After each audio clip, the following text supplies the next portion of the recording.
Namaste. 12 rounds of Surya Namaskara practice. You have to stand in front of the mat. Join the legs together. Adopt Namaskara Mudra.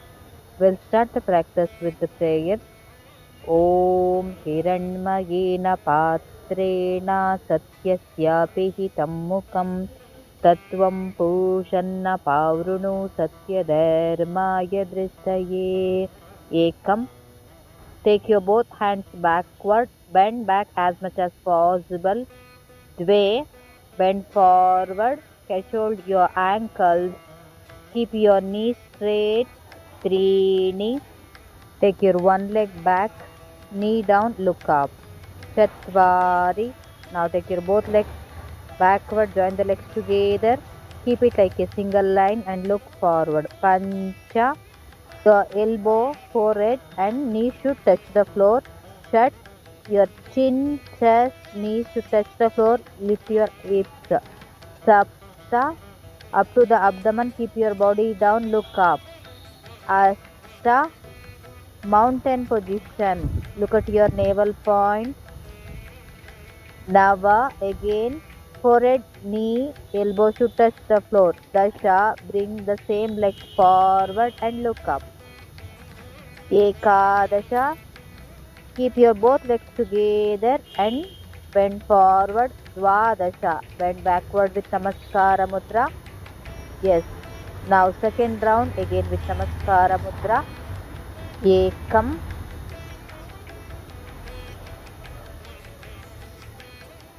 Dve. Trini. Chatvari. While practice, you can close your eyes. Pancha. Shat. Sapta. Asta. Nava. Dasha. Ekadasha. Dvadasha. Yes, again, Namaskara Mudra. Third round with breathing. Ekam, inhale. Dve, exhale. Trini, inhale. Chatvari, exhale. Pancha, inhale and exhale. Shat, here, hold your breath. Sapta, inhale. Asta, exhale. Nava, inhale and exhale. Dasha, inhale. Ekadasha, exhale. Lastly, Dvadasha, inhale. Namaskara Mudra. Ekam, this is fourth round. Dve.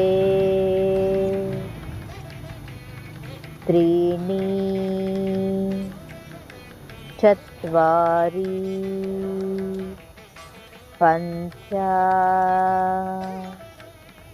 Shat. Sapta. Asta. Nava. Dasha. Ekadasha. Dvadasha. Now fifth round. Little fast. Ekam. Dve. Trini. Chatvari. Pancha. Shat. Sapta. Asta. Nava. Dasha. एकादश द्वादश sixth round एकम द्वे त्रीणि चत्वारि पञ्च षट् सप्त अष्ट नव दश एकादश द्वादश नमस्कार मुद्रा few seconds relaxation apart your legs, keep your hands sideways, close your eyes here, observe your breathing.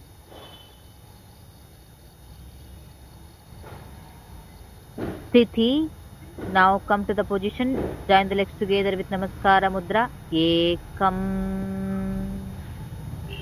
dve त्रीणि. Here for this sixth round you have to change your leg, opposite leg. चत्वारि पञ्च षट् सप्त अष्ट नव दश. Bring the same leg forward. एकादश द्वादश. नमस्कार. eighth round. एकम चक्रासन द्वे पाद हस्तासन त्रीणि अश्वसञ्चलन चत्वारि चतुरंगदंडासन पंच शशंकासन षट् अष्टांग नमस्कार सप्त भुजंगासन अष्ट पर्वतासन नव again शशंकासन दश अश्वसंचलन एकादश पाद हस्तासन द्वादश अर्धचक्रासन. नमस्कार मुद्रा. ninth round एकम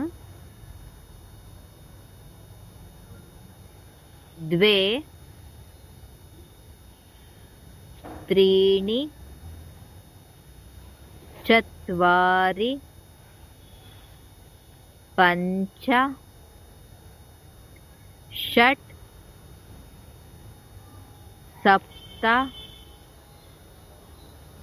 अष्ट नव दश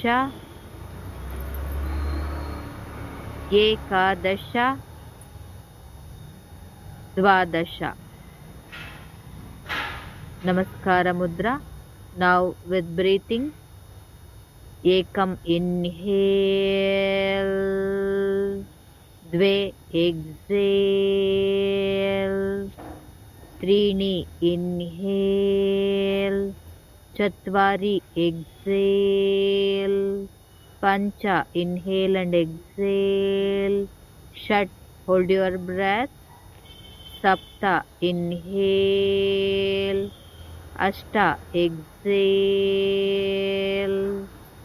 नव inhale and exhale, दश inhale, एकादश exhale, द्वादश inhale. नमस्कार मुद्रा. Now 11th round. एकम द्वे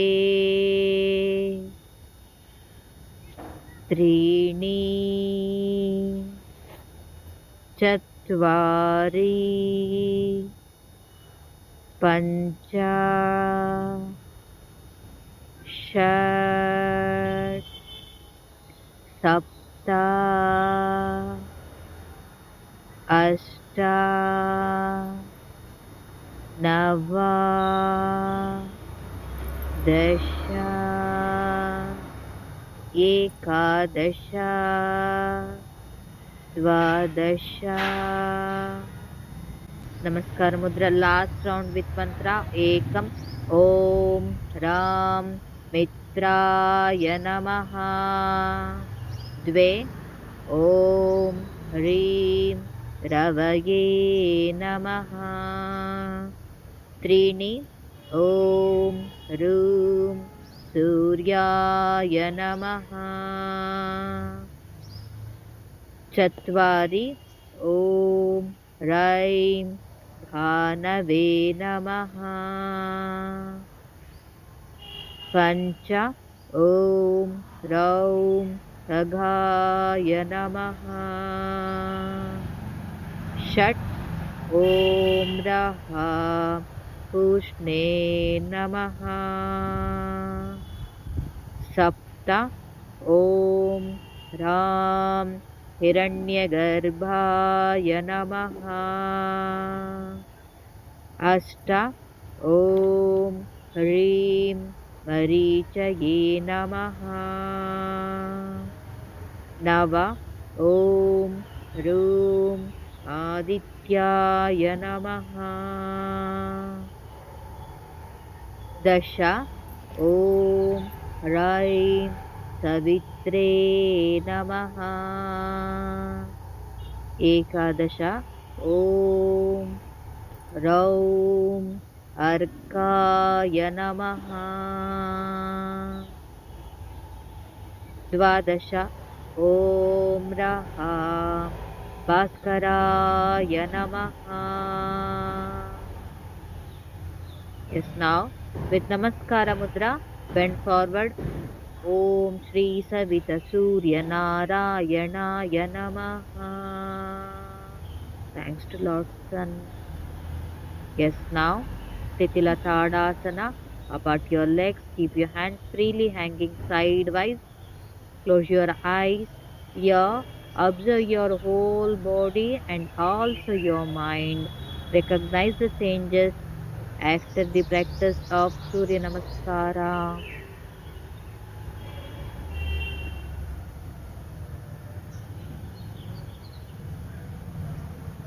Next, we'll move towards relaxation. It's about only few minutes. Here, come to Savasana. Lay down on your back. Collapse your whole body in the floor. Apart your legs. Keep your hands little away from your body. Take proper position to your head. Here, start observe your feet, ankles, shin bones and calf muscles. Observe your both knees, thigh muscles, pelvic area. Now take your concentration towards your abdomen, chest, now back. Now start observe your both hands, neck, face and your head region.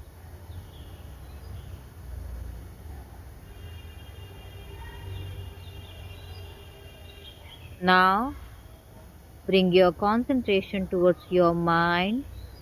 Now check your mind state. Now shift your awareness towards your breathing.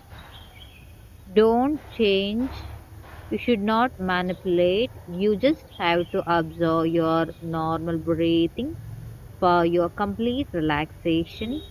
While you're relaxing, you can utilize the practice energy throughout your body and mind.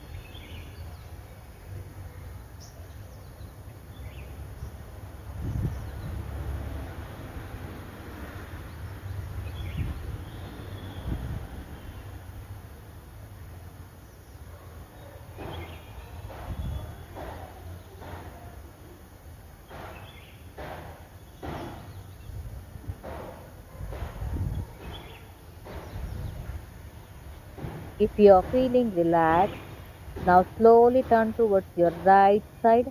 Then come to sitting position. Here, close your eyes, adopt Namaskara Mudra. We'll chant one round of Omkara. First inhale, Om.